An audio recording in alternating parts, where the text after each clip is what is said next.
उपस्थित हूँ नई नई खबरों के साथ न्यूज़ मोमेंट की तरफ से और स्वागत करती हूँ आपका न्यूज़ मोमेंट हिंदी में। तो चलते हैं खबरों की तरफ।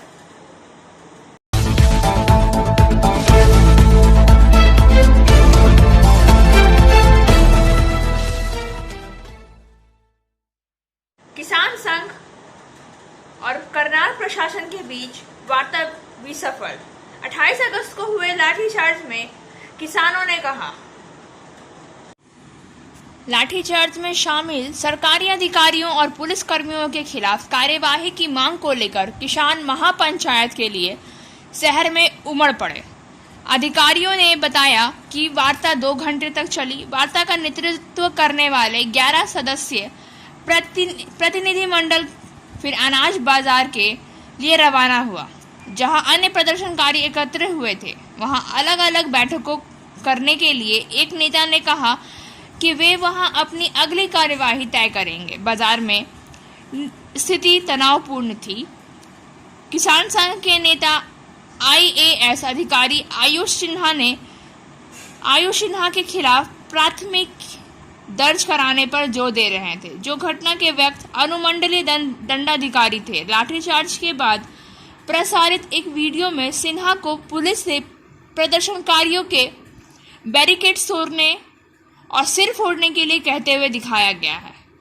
राकेश टिकैत, बलबीर सिंह राजेवाल, दर्शन पाल, योगेंद्र यादव, गुरनाम सिंह चांदनी सहित संयुक्त किसान मोर्चा के वरिष्ठ नेता शहर के किसानों का नेतृत्व करने वाले भी शामिल थे। इस बीच जिला पुलिस ने यहां मिनी सचिवालय का घेराव करने के लिए आश्वासन की प्रतीक्षा में सुरक्षा बढ़ा दी। उन्होंने कहा कि करनाल में हरियाणा पुलिस के साथ साथ केंद्रीय बलों की भारी तैनाती है, जबकि यहां की नई अनाज मंडी में पर्याप्त संख्या में सुरक्षा बल को भी तैनात किया गया है, जहां किसान महापंचायत कर रहे हैं और मिनी सचिवालय की ओर बढ़ने की योजना बना रहे हैं।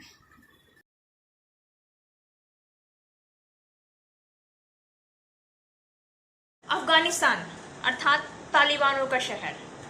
आए दिन तालिबानों का महिलाओं पर होने वाले अत्याचारों को लेकर बहुत सारी खबरें सुनने को मिली हैं, लेकिन अब यह बदल रहा है। महिलाएं अब अफगानिस्तान की जिम्मेदारी का पूरा भार महिलाओं के कंधे पर पड़ा है। आज महिलाओं ने साहस दिखाकर तालिबानों का विरोध किया, उनके खिलाफ प्रदर्शन किया और नारेबाजी भी की। शायद महिलाओं की जीत हो।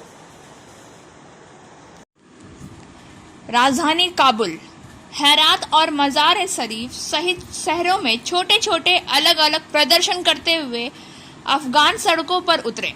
तालिबान ने भीड़ को तितर-बितर करने के लिए मंगलवार को हवा में गोलियां चलाई।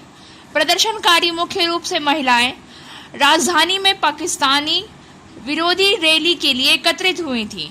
पिछले महीने कट्टरपंथी इस्लामी आंदोलन ने सत्ता में आने के बाद नवीनतम विरोध प्रदर्शन किया। मंगलवार का प्रदर्शन तालिबान द्वारा एक दिन पहले अफगानिस्तान पर पूर्ण नियंत्रण का दावा करने के लिए आता है। उन्होंने कहा कि उन्होंने पंजशीर घाटी के लिए महत्वपूर्ण लड़ाई जीत ली है। उनके शासन के खिलाफ विरोध की अंतिम पकड़। महिलाओं ने पाकिस्तान और तालिबान के खिलाफ नारे भी लगाए। विभिन्न टीवी चैनल्स पर कुछ महिलाएं कार्यकर्ताओं ने विभिन्न राष्ट्रों के नेताओं से तालिबान को आतंकवादी कहने के लिए कहा है, क्योंकि महिलाओं के प्रति उनके रवैये में कुछ भी बदलाव नहीं आया है। मंगलवार को कम से कम 70 लोगों ने, जिनमें ज्यादातर महिलाएं थीं, पाकिस्तानी दूतावास के बाहर रैलियां की, बैनर लिए और इस्लामाबाद द्वारा हस्तक्षेप किए जा रहे के खिलाफ नारेबाजियां की। सफलता की शुरुआत सिर्फ मोशन के साथ। Motion open scholarship test for class 7th to 12th student. Get up to 50% scholarship for session 2021-22 at Durgapur. And for more details, please contact 9434-8222। हमारी सरकार अर्थात घर घर पहुंचाया जाएगा राशन, लेकिन इस परियोजना के तहत डीलर्स को काफी कठिनाइयों का सामना करना पड़ेगा। आइए जानते हैं डीलर्स इस परियोजना के बारे में। दुआरे राशन पायलट प्रोजेक्ट के तौर पर आगामी 15 सितंबर से शुरू होने जा रहा उल्लेखनीय है कि बीते विधानसभा चुनाव से पहले राज्य की मुख्यमंत्री ममता बनर्जी ने दुआरे राशन परियोजना की घोषणा की थी। इसके तहत उन्होंने कहा था कि पश्चिम बंगाल में रहने वाले ग्राहकों को घर घर तक राशन पहुंचाया जाएगा।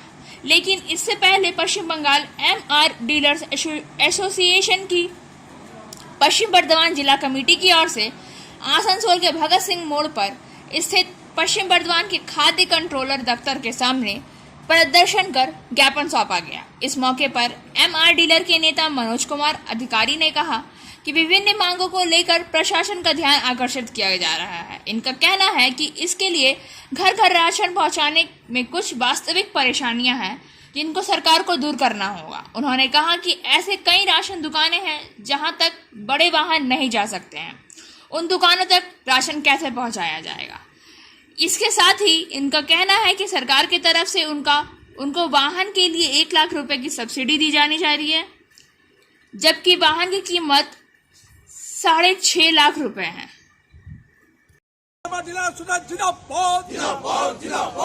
মাননীয় খাদ্য দপ্তরে তারা দুয়ারে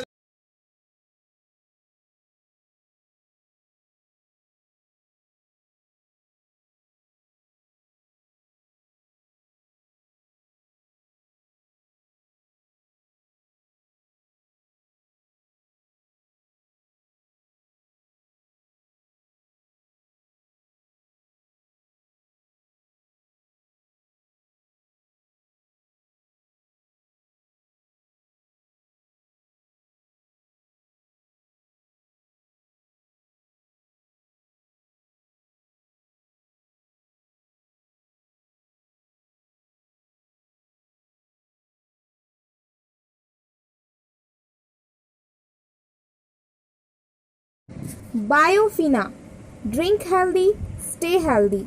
देश का पानी देशवासियों के लिए।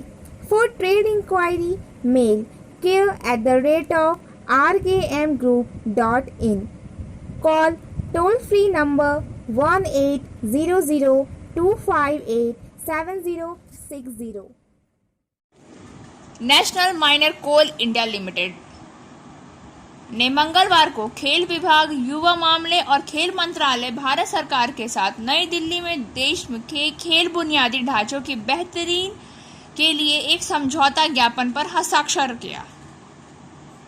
समझौता ज्ञापन के तहत CIL और कॉर्पोरेट सामाजिक उत्तरदायित्व कार्यक्रम के तहत राष्ट्रीय खेल विकास कोष की ओर से 75 करोड़ रुपए का योगदान देगी। CIL के योगदान का उपयोग खिलाड़ियों के लिए 3 बड़े छात्रावास के लिए निर्माण के लिए किया जाएगा। इस पहल में ओलंपिक और पैरालंपिक में हाल की सफलता के माध्यम से बनाए गए खेल के माहौल को फिर से हासिल करने की दिशा में एक महत्वपूर्ण कदम के रूप में देखा जा रहा है, जहां भारत ने अब तक सर्वश्रेष्ठ पदक हासिल किए हैं। समझौता ज्ञापन पर हस्ताक्षर समारोह अनुराग सिंह ठाकुर, माननीय युवा मामले और खेल मंत्री भारत सरकार श्री नीतीश परमाणिक, माननीय युवा मामले और खेल राज्य मंत्री भारत सरकार की उपस्थिति में आयोजित किया गया। इस अवसर पर डॉक्टर अनिल कुमार जैन सचिव भारत सरकार, रवि मित्तल सचिव खेल सरकार, प्रमोद अग्रवाल अध्यक्ष CIL और अतुल सिंह संयुक्त सचिव खेल विकास सरकार ने शिरकत की। विनय रंजक निदेशक CIL ने कोल इंडिया की ओर से समझौता ज्ञापन पर हस्ताक्षर किया, जबकि विजय कुमार निदेशक और सदस्य सचिव NSDF ने युवा मामले और खेल मंत्रालय की ओर से भी हस्ताक्षर किया। इन हॉस्टल का निर्माण लक्ष्मीबाई राष्ट्रीय शारीरिक शिक्षा संस्थान ग्वालियर एवं भारतीय खेल प्राधिकरण के भोपाल और बेंगलोर में 350 खिलाड़ियों की संयुक्त क्षमता के साथ किया जाएगा। ये छात्रावास राष्ट्रीय स्तर के कोचों के तहत केंद्रीय प्रशिक्षण के माध्यम से अनुकूल परिस्थितियां तंत्र बनाकर प्रतिभाशाली एथलीटों को सीधे लाभान्वित करेंगे। यह परियोजना 2023 तक पूरी हो जाएगी, जिसके लिए CIL पहले ही 25 करोड़ रुपए जारी कर चुकी है।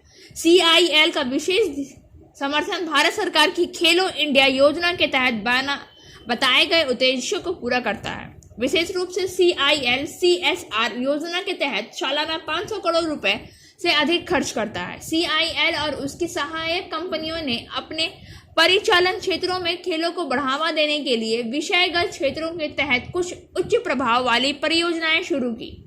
उनमें से झारखंड के आदिवासी युवक को प्रति वर्ष 10 करोड़ रुपए की लागत से आवासीय प्रशिक्षण प्रदान करके राज्य में खेल अकादमी को सहायता, सबलपुर ओडिशा में 25 करोड़ रुपए की लागत से बहुउद्देशीय खेल परिसर, झारसुगुंडा ओडिशा में 23 करोड़ रुपए की लागत से 10,000 क्षमता वाले स्टेडियम उल्लेखनीय है। जामुरिया में आज टीकाकरण कार्यक्रम का आयोजन। टीकाकरण कार्यक्रम आज यहां जामुरिया में आयोजित किया गया है। जामुरिया चैम्बर ऑफ कॉमर्स में दर्जनों सदस्यों ने लोगों की मदद की। इसमें पवन भवंडिया, महेश मोगेटिया और अन्य शामिल हैं। उनका मानना है कि कोविड से खुद को बचाने के लिए टीकाकरण ही एकमात्र तरीका है। Share and subscribe and forward YouTube channel News Moment. For more details and for advertisement, contact editor 956383.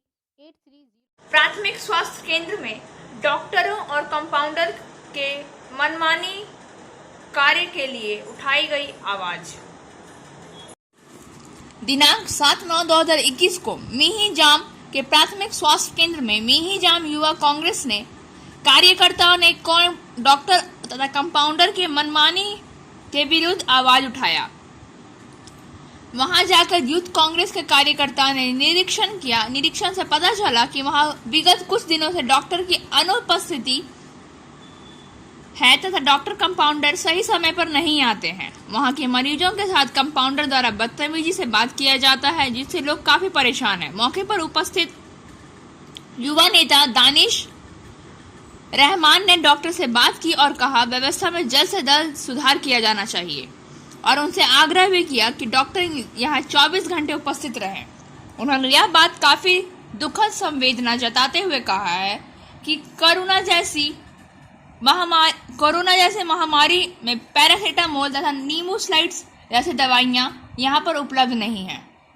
ये मीहीजाम का दुर्भाग्य है। उन्होंने कहा कि झारखंड की लोकप्रिय सरकार और जामताड़ा विधायक को बदनाम करने की साजिश है। इस मौके पर उपस्थित युवा कांग्रेस के कार्याधिकारी, विधानसभा अध्यक्ष दानिश रहमान, विधायक प्रतिनिधि अरुण दास, वार्ड प्रसाद राहुल शर्मा, युवा कांग्रेस के कृष्णा राम, अमित गौराई, अभिषेक राम, संजय गुप्ता, उत्तम रजक, राजू अंसारी, राजू राम, चंदन, अंकुर, विक्की यादव, देवानंद यादव आदि कार्यकर्ता उपस्थित थे।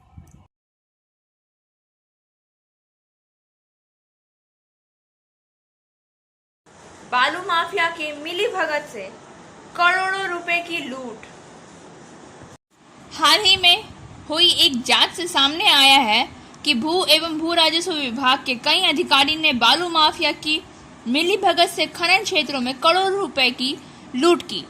नाम रखने के लिए पश्चिम बर्धमान जिले में रेत का अवैध व्यापार बड़े पैमाने पर चल रहा है। ट्रकों के अलावा क्षेत्र में रेत रेल वैगनों को अभी भी बाराबनी, रेल स्लाइडिंग और डोमे स्लाइडिंग से देश के विभिन्न हिस्सों में तस्करी किया जा रहा है। इनमें से बहुत सारी जानकारियां एकत्रित है और इस संबंध में कई राघव बोल्स के नाम भी सामने आए हैं। खबर है कि अभी जांच चल रही है। आयुक्त अजय ठाकुर, इस बार उनका तबादला कर दिया गया। भूमि एवं भूमि राजस्व विभाग के कई BLR सवाल है कि क्या मिस्त्रियों को उनके बाद रोका जा सकता है। एक शब्द में कहें तो अवैध रेत व्यापार में इस समय खनन उद्योगों में हड़कंप मचा दिया है। एक पश्चिम बर्धमान जिलाधिकारी और 4 BLL का रातों रात तबादला कर दिया गया। इस अधिकारियों को अपेक्षाकृत कम महत्वपूर्ण पदों पर स्थानांतरित किया गया। पता चला है कि पश्चिम बर्धमान जिले के बालूकांड की जांच ने पहुंचे भ्रष्टाचार निरोधक शाखा के सभी अधिकारियों की रिपोर्ट के आधार पर इन अधिकारियों का तबादला किया गया है। सुमन सरकार को भी 2 अधिकारियों को भेजा गया। अंडाल के BLLR उन्होंने हुगली के BLLR और जामुड़िया के गुलाम मिर्जा को भेजा गया। वह वहां विशेष राजस्व अधिकारी के 2 पदों पर गए। आसनसोल के BLLR और सुभाषिष बंदोपाध्याय को विशेष राजस्व अधिकारी के रूप में पुरुलिया भेज दिया गया। इसी जिले के DLLR और प्रियव्रत राधी को पुरुलिया के सहायक भू राजस्व अधिकारी के रूप में भेजा गया। जांचकर्ताओं को मनी लॉन्ड्रिंग में शामिल किया गया है। आसनसोल के मंडल रेल प्रबंधक परमानंद शर्मा को किया गया सम्मानित। आसनसोल के मंडल रेल प्रबंधक परमानंद शर्मा ने Paschim Bardhaman federation of trade and industries का प्रतिनिधि मंडल मिला। PBFTI अध्यक्ष VK ढल, महासचिव जगदीश बागड़ी एवं निखिलेश उपाध्याय ने DRM परमानंद शर्मा को सम्मानित किया। इसके बाद विभिन्न मुद्दों पर चर्चा भी की। इस दौरान PBFTI की ओर से DRUCC के प्रतिनिधित्व देने आदि को लेकर चर्चा की। वहीं DRM श्री शर्मा ने भी व्यावसायिक भागीदारी बढ़ाने को जोड़ दिया। उन्होंने उद्योगों के लिए रेलवे लाइन बिछाने, लोडिंग अनलोडिंग के पूर्व सहयोग पर जोर दिया। रेलवे के उत्तर दिशा में बनकर तैयार यात्री निवास के संचालन को लेकर भी चर्चा की गई है। बालू संकट के कारण पश्चिम बर्धमान जिले में हजारों लोगों को बेरोजगारी का सामना करना पड़ा। इस संकट के कारण हजारों करोड़ों कारोबार ठप पड़ गए। बालू संकट के कारण पश्चिम बर्धमान जिले में हजारों लोग बेरोजगार हो गए हैं। वहीं रोजाना करोड़ों का कारोबार ठप है। सरकार द्वारा बालू के उठाव को लेकर कोई सटीक नीति न होने के कारण विगत वर्षों से जारी समस्या ने बीते कुछ दिनों में कई कार्यवाही के कारण विकराल रूप ले लिया है। वहीं सिरपांचल में बालू की कालाबाजारी की जा रही है। 2000 रुपए ट्रैक्टर बिकने वाला बालू 9000 रुपए ट्रैक्टर बिक रहा है। Paschim Bardhaman federation of trade and industries तथा क्राइट पदाधिकारियों का प्रतिनिधि मंडल जिला शासक S अरुण प्रसाद से मिला। इस दौरान विस्तार से बालू संकट को लेकर चर्चा हुई। जिला शासक ने आश्वस्त किया कि जल्द ही बालू संकट का समाधान होगा। अगले सप्ताह ही सरकार नई व्यवस्था लागू करने जा रही है। इस दौरान PBFTI अध्यक्ष VK ढल, महासचिव जगदीश बागड़ी, क्रेडाई के विनोद गुप्ता, हरिनारायण अग्रवाल आदि मौजूद थे। रोड ट्रांसपोर्ट अथॉरिटी के सदस्य को किया गया नियुक्त। राज्य सरकार ने रोड ट्रांसपोर्ट अथॉरिटीज का सदस्य पांडेश्वर विधायक नरेंद्र नाथ चक्रवर्ती को नियुक्त किया। गौरतलब है कि पहले B शिवदासन दासू RTI सदस्य थे। तीसरी बार त्रिपुरा सरकार बनने के बाद विभिन्न सरकारी कमेटियों में भी बदलाव हो रहा है। B शिवदासन दासू की जगह RTA सदस्य का पद पांडेश्वर विधायक नरेंद्र नाथ चक्रवर्ती को दिया गया है। जानते हैं भारत में कोरोना का हाल। भारत में मंगलवार सुबह 8 बजे सप्ताह के 24 घंटे में कोविड-19 के 31,222 नए मामले दर्ज किए गए। कुल मिलाकर 3.30 करोड़ से अधिक मामले सामने आए। इनमें से 3.92 सक्रिय मामले हैं, जबकि 3.22 करोड़ लोग सकारात्मक परीक्षण के बाद ठीक हो गए हैं। 290 नई मौतों के साथ अब मरने वालों की संख्या 4.41 लाख हो गई है। नितुरिया थाना पुलिस की ओर से मंगलवार को सड़क जागरूकता अभियान। नितुरिया थाना पुलिस की ओर से मंगलवार को सड़क जागरूकता अभियान चलाया गया। जानकारी के अनुसार सेफ ड्राइवर सेव लाइफ कार्यक्रम के तहत चलाया गया यह अभियान नितुरिया थाना के सरबड़ी मोड़ से प्रारंभ की गई, जो 5 किलोमीटर तक भ्रमण करने के उपरांत परवलिया काटा के पास आने जाने वाले 20 बाइक चालकों को बीच हेलमेट वितरण किया गया। इस दौरान पुलिस सभी से कहे कि बाइक घर से लेकर निकले पर हेलमेट जरूर पहनने की हिदायत दे और शराब पीकर गाड़ी नहीं चलाएं। इस दौरान एसडीपीओ बनर्जी ने कहा, सरकार सड़क हादसे को कम करने के उद्देश्य से जिला पुलिस अध्यक्ष के निर्देश पर सड़क जागरूकता अभियान थाना की ओर से चलाया गया है। उन्होंने सभी के नियमों का पालन करना का आग्रह किया ताकि दुर्घटनाओं को कम किया जा सके। इस मौके पर रघुनाथपुर एसडीपीओ दुर्बर बनर्जी, सीआई सुजीत कुमार, नितुरिया थाना प्रभारी कौशिक बनर्जी के नेतृत्व में दर्जन सिविक एवं पुलिस कांस्टेबल उपस्थित थे।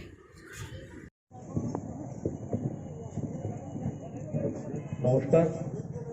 আজকে আমাদের পথ নিরাপত্তা সপ্তাহ লাস্ট 1 তারিখ থেকে আমাদের পথ নিরাপত্তা সপ্তাহ শুরু হচ্ছে। পশ্চিমবঙ্গ সরকারের পক্ষ থেকে আমাদের যে নির্দেশাবলী দেওয়া হয়েছে তার একটি অঙ্গ হিসেবে পুরুলিয়া জেলা পুলিশের পক্ষ থেকে পথ নিরাপত্তা সপ্তাহ আমরা পালন করছি। আমাদের বেসিক যেটা মোটো সেটা হচ্ছে গিয়ে মানুষকে বেশি করে অ্যাওয়ার করা, মানুষকে বোঝানো, তাদেরকে সতর্ক করা যে সাবধানে চালান, জীবন বাঁচান।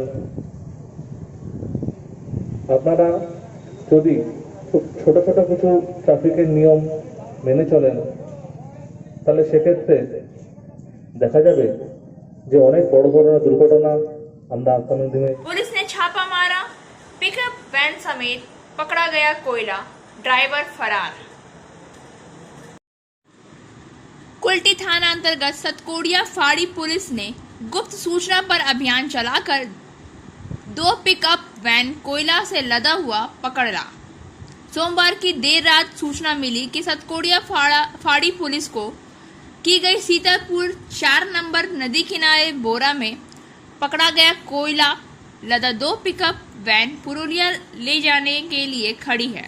पुलिस ने छापा मारकर पिकअप वैन समेत कोयला पकड़ लिया और ड्राइवर मौके से फरार है। इस छापेमारी को लेकर भाजपा नेता पूर्व पार्षद अभिजीत आचार्य ने पुलिस पर ही हमला करते हुए कहा है कि पुलिस की मिली भगत से कोयला चलाया जा रहा है। पुलिस ने महज दिखावे के लिए यह रेड किया है। और अब बारी है आज के SMS ऑफ द मोमेंट की। I am convinced that about self of what separates successful entrepreneurs from the non-successful ones is pure perseverance। मुझे आश्वस्त है कि गैर आधा से अलग अलग उद्यमियों को एक बार शुद्ध करने के लिए शुद्ध परोपकार होता है। आज के लिए बस इतना ही। अब वक्त हो गया है आपसे विदा लेने का। हमारे चैनल को सब्सक्राइब करें, वीडियो को लाइक करें और आगे की अधिसूचना के लिए घंटी वाले आइकन को पुश करना ना भूलें।